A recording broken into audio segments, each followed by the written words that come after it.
bring your writer's notebook and your folder and sit with your writing partner, please.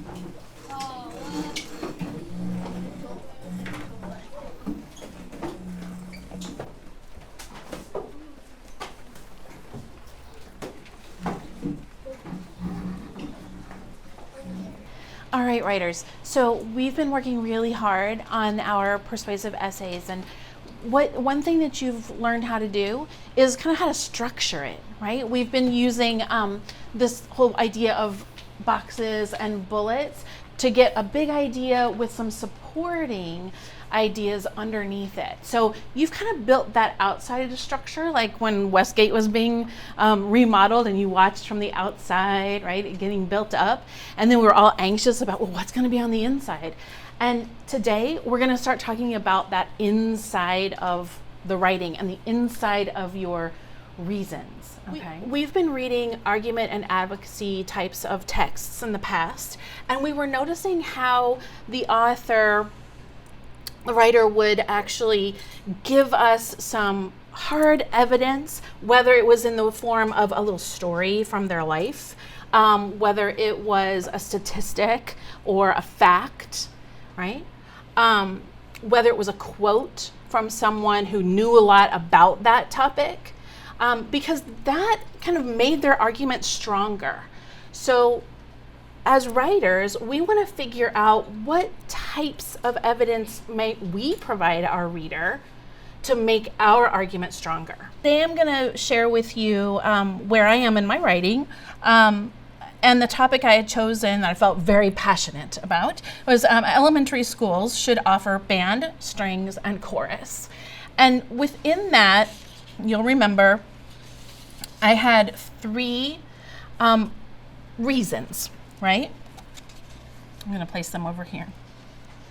One is that it can teach perseverance, right? Another is that music and playing music together can bond people together, and sometimes for a long time. And finally, playing music can give students a creative outlet in elementary school, especially. So today, I'm going to talk about how writers collect these mini stories to make their point even more clear.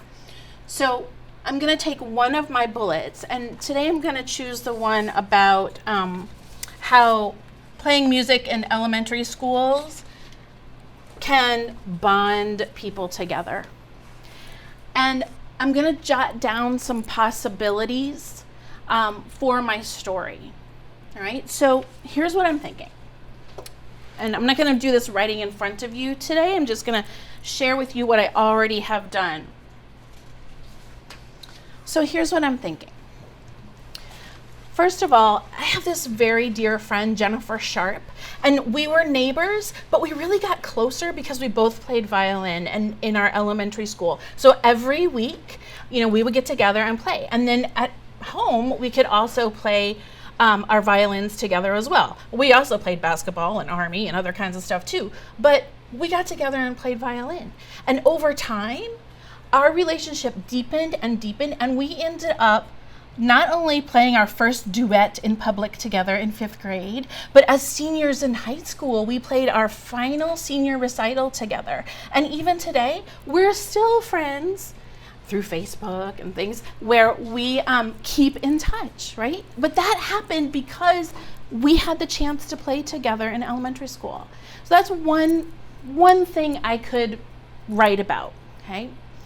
Another one is that a teacher I had whose name was Mr. Scher, I remember him coming to play the instruments in front of us. You know how they do that now? They play all the instruments and you're like, ooh, I want to play flute, or I want to play violin, or I want to play cello, right? So Mr. Scher came and he played so beautifully, and he was just funny, and right away I knew that I wanted to be one of his students. I can think of another really great friend whose name was Mark Newbanks. He was this little kid who was a year younger than me, and he played the cello, but he was so incredibly talented, and he really pushed me to be better and better.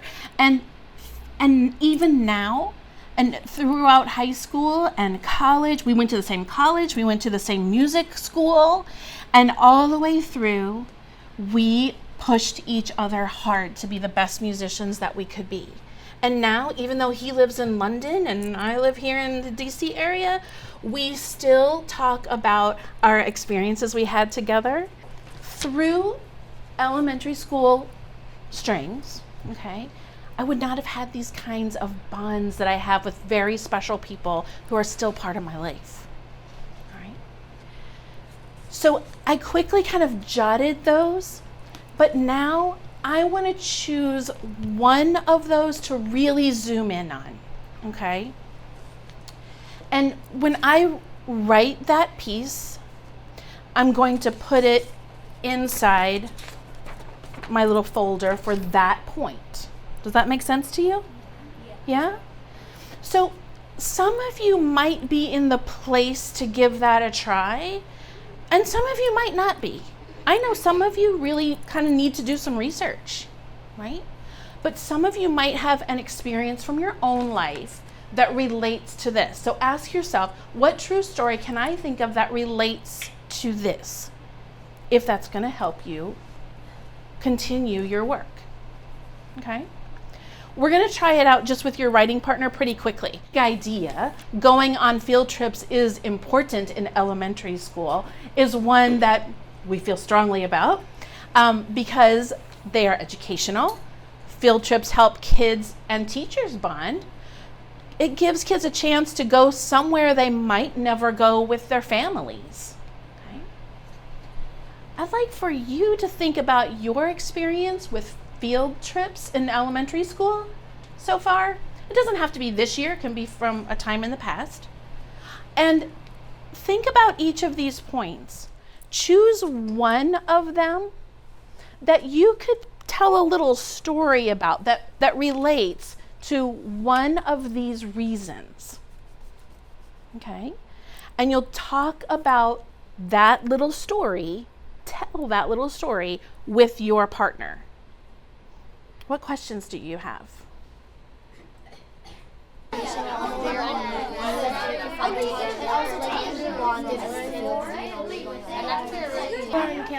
About what kinds of things? Like, what's one time that happened to you on a field trip?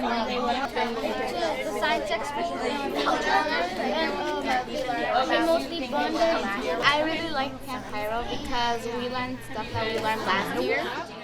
It sounded like everybody had something to talk about. You had real experiences from your life that relate to that.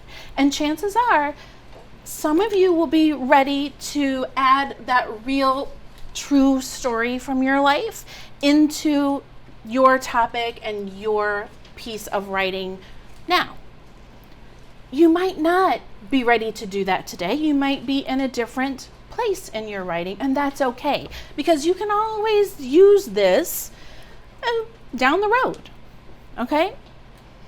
So, today, when you go off to write, consider this, all right? And if you're in another place, go ahead and pick up where you left off.